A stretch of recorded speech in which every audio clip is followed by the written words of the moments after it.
If you're someone who struggles with making fantasy basketball decisions, I might have something for you.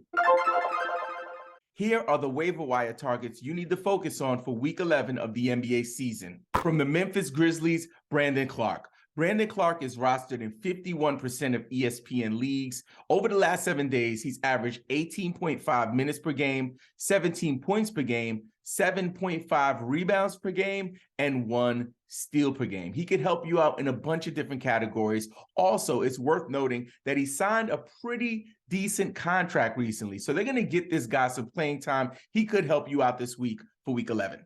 Jeremy Sohan. He's rostered in 15% of Yahoo leagues. Honestly, he's giving me that Dennis Rodman feeling. And it's just not about him dyeing his hair, which is really dope, but he plays for the Spurs, but his energy level is just that big time heavy motor that we want to see from our young players. He was actually the number 9 draft pick in the 2022 draft. So San Antonio believes he has some value, and you know, Pop has a way to draft stars.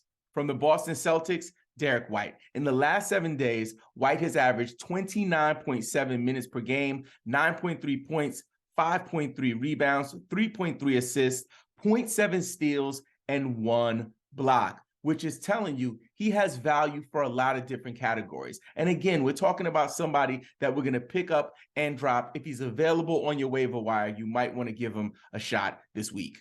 From the Indiana Pacers, Aaron Naismith. He's only rostered in 2.2% of ESPN leagues, 18% of Yahoo leagues, and over the last 7 days, check this out, he's averaged 29.5 minutes per game. You know what I say, minutes equal opportunity for people in fantasy. Also, he's averaged 19 points per game, 8.0 rebounds per game, and 1.5 steals. This is super valuable, guys. Take advantage of the opportunity. I know he's available on your waiver wire. It's at least worth a shot. For deeper leagues like 16 to 18 team leagues, take a look at Zach Collins from the San Antonio Spurs. Yes, he's a backup, but when he gets in the game, he produces, and he's averaging 20 minutes per game. He's only rostered in 13% of Yahoo leagues. I just want to quickly rapid fire some names that you might want to consider checking out on the waiver wire this week. First up, Marcus Morris Sr. Next, Norman Powell, Dennis Schroeder, and Delon Wright. I got a couple priority ads that might still be out there, and if they're on your waiver wire, I want you to go grab them right now. First up is Thomas Bryant. Your man has been going off. He's getting an opportunity with AD out, so I would definitely grab him up if he's still hanging around on the waiver wire. Next up is Dante DiVincenzo. He was dropped by a ton of fantasy managers because he was injured last week. Now he's back. On Christmas Day, he was showing some value. If he's on your waiver wire, you want to grab him for this week. And I want to share one dynasty ad, James Wiseman. We know that James Wiseman has not played a lot of basketball over the last couple of years. He's even been in the G League a little bit. Listen, he's getting some run now. Steph is out. There's a lot of opportunity available for some of those players, and he had a big game a couple of nights ago. I would just grab him if you're in a dynasty league and see what happens. By the way, I'm Robin Marks from Game Pick Fantasy Basketball. You can connect with me on Instagram, Twitter, and TikTok at Game Pick Podcast. If you love fantasy sports, please consider subscribing. We release new episodes every single week. Now let's talk about our buy lows and sell highs. First off, let's talk about buy lows. Terry Rozier. He's getting roasted on social media. He is not having the best season. He's never been a player that I've been super crazy about, but Scary Terry has been known to perform. I don't think he's going to be this bad. This can be your opportunity to maybe package in your worst 2 players and see if you could get him back on your team. Hopefully he'll turn it around just when you need him in the fantasy playoffs. My next buy low candidate, Jonas Valanciunas. Jonas Valanciunas is somebody that I've loved for years in fantasy. And I'm talking like Toronto days, man. This guy has really been super valuable on so many different levels. This year, not so much the case. This is what I would say to that he's averaging 23 minutes per game this season. 2-3, like Michael Jordan's number. Last season, he averaged 30 minutes per game. So there's going to be a change in his production. Listen, I'm not saying that he's going to get to where he was last year, but I don't think he's going to be this bad. You might be able to throw some of your bottom tier players and bring them back just to see if he can produce down the stretch. My next buy low candidate, actually, this one makes me pretty sad. Cue the music. Scotty Barnes, what happened to you, man? Rookie of the year? You supposed to be the future. You supposed to be the one, man. What happened to you? What happened to that boy? I don't know. Listen, this is what I would say. This is a prime example of a buy low. His value is in the pits, in the garbage can. Dumpster fire is not a good look for him. However, if you could send maybe your third person at the bottom of your roster, maybe somebody like, I don't know, Marcus Smart or somebody like that, Mike Conley, with a couple other players, you might be able to somehow get him on your roster, and then we can hope and pray to the fantasy gods that he picks it up down the stretch. Next buy low candidate, Josh Giddey. Josh Giddey is better than this, guys. And I know many of us in the fantasy community have concerns about OKC, their tanking methods, and will they be really fighting for the Victor Wembanyama sweepstakes in next year's draft? This is what I would say. Giddey was the youngest player ever to record a triple-double. Giddey is that guy. SGA is healthy this year, so a lot of his value last year was when SGA was out. But listen, he's still Josh Giddey. He's still a young guy with tons of upside. So if you can see, if maybe you can throw out a few offers to get him back on your team, stay patient. He might help you when you're trying to pursue that championship. My last buy low, and I don't even believe I'm saying this, but MPJ. I just threw up a little bit in my mouth. Yes, Michael Porter Jr.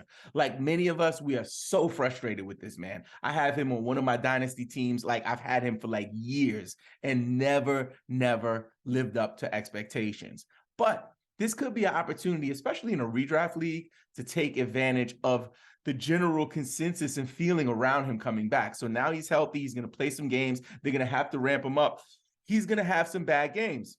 You might be able to send some offers while he's slumping or trying to get ramped up. And when he does get to a place where he's producing, you already have him on your team. Again, this is not one I'm really excited about. It's not sexy, but I have to say it that he is definitely a buy low right now. Now let's talk about some injury buy lows. First off, let's talk about Karl-Anthony Towns. We've been on the hilltop the last couple of weeks telling you to send offers for him. We also have Steph Curry, who's going to be returning in a couple of weeks. You still may be able to get him for a discount. And last but not least, someone new to the injury buy low list, Brandon Ingram. Yes, Brandon Ingram has been out for a minute, but he's coming back really soon. The owner who's holding him might not really process all of that. So see if you could send over a few players and bring him back at a discount. Next up, sell highs. First on the list, Kawhi Leonard. If you follow this channel, you know how I feel about Kawhi Leonard when it comes to fantasy specifically. All respect to him. Love what he's doing for the NBA. Think he's a great talent. However, for fantasy, I don't want nothing to do with him. I'm out. Like, I want nothing to do with Kawhi Leonard when it comes to fantasy. So if you have him on your team, he's somewhat healthy right now. If you could get back some values, I would send him in some offers and see if you could get that headache away from your team. The next sell high is LBJ, LeBron James. I think LeBron James is an alien, superhuman. We've never seen anything like this. A guy this age, like he's on track to like lead the league in scoring. Like he is an anomaly, one of a kind. But for fantasy, I don't know if he's going to be able to maintain this level of value. And also, is he going to stay healthy? If he gets Kareem's record and they're not doing so well, will he like chill out a little bit and rest his legs? I don't know. If you can bring back some first round value for LeBron James, I would make a move like that. I would even think about bringing in a secondary piece to see if you could secure a Jokic, a Giannis, or a Luka. The next sell high is Pascal Siakam. He is going off right now, completely nuclear. This is your opportunity to sell high on Pascal. The last sell high candidate I want to talk about is Killian Hayes. With Cade Cunningham out for the rest of the season, people believe that Killian is going to be that guy. Jaden Ivey is there lurking, and he's just like chomping on all of that value and all of that usage. But you could probably kind of convince a league mate to believe in Killian Hayes and his tremendous upside.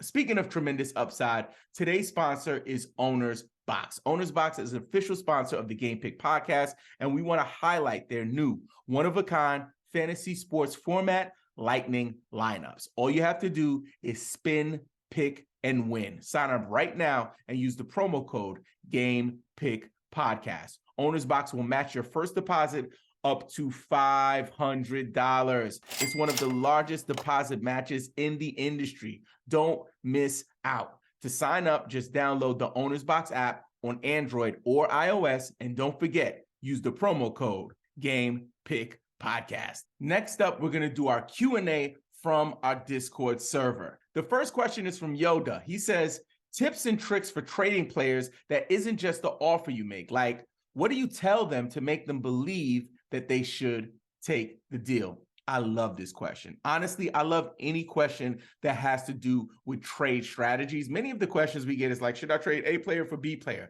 This is a strategy and tactic question. I really love this. One thing I would say is that I have a video, how to make a fantasy trade. You can check it out right here. But in terms of the way you get people to believe is staying active on your group chat or developing a one-on-one text communication. What I typically do is try to promote the players that I want to move. So you can't look at it like, who am I going to move today? It has to be a long play. So if you have a player that you know you want to move, you can constantly drop little nuggets along the trail for your league mates about the greatness of that particular player. And then when they have an explosion game, which always happens, right? So the player that you're trying to move has a really big game, then you double and triple down. Like, oh my God, did you guys see what Valanciunas did? He was amazing. I told you he was going to be coming back.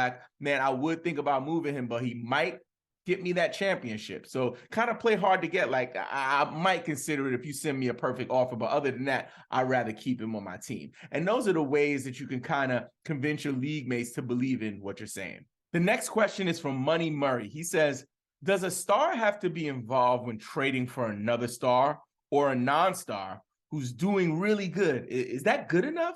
I think I understand your question. What you're saying is when you're doing a trade for, let's say, like a Giannis, do you need to include a Luka? And the simple answer is no. You can actually send as many players as you want to, good or bad. I would recommend, to be fair, when you're doing trades, you'll probably get a trade done easier that way. However, I like the 2-for-1 aspect of like trying to get a top tier player like Luka or Jokic, and then putting some middle tier players like, let's say, DeMar DeRozan with Jamal Murray. Like that kind of a 2-for-1 can be appealing because sometimes people look at the quantity of what they're receiving and not so much the quality. The next question is from Chibo. He says, on another podcast, you talked about preparing for playoffs by setting lineups for those weeks in advance. How early should this be? In my case, I'm in first place of my league and 7 weeks out from the playoffs, 8 teams. But the question can be more general, I guess. Thanks. You can check out the video he's talking about, which is how to win in the fantasy playoffs. I would say that strategy of actually looking ahead, finding out when your playoffs are, you should know that before you even draft. But let's say you're new to fantasy and you haven't been paying attention to that. I would go ahead in your schedule, go far ahead to see when you are in the playoffs. You can probably go to like the playoff schedule in your app and just pull the dates up and then go to that date on the actual calendar of your team. What I like to do is just set the rosters, set your starting lineups, I should say, for those days, so you kind of know where you stand. And if you need to make certain moves, for example, let's say on a Tuesday night, there's 11 games on and you have 6 people on your bench, but then the next couple of games, you don't have any players. You might want to think about making some moves, especially for that first week of the playoffs. I always look at the playoffs 1 week at a time. I don't get so caught up on the second or third week, or like I'm not planning for the championship. I'm taking it 1 week at a time to have a better chance to be successful. If you need help with your team, please drop a comment with your question. I will reply to every comment on this episode. Also, we'd like you to join our private Discord server. If you're new to fantasy and you need advice, we have an amazing community of fantasy fanatics who want to support you. To join, all you have to do is hit the link in the description of this episode. And yes, bang on that subscribe button, hit us with a thumbs up, click the notifications, and leave us a review on Apple Podcasts. And don't forget, play the waivers, set your lineups, and follow Game Pick, your freaking fantasy nerd.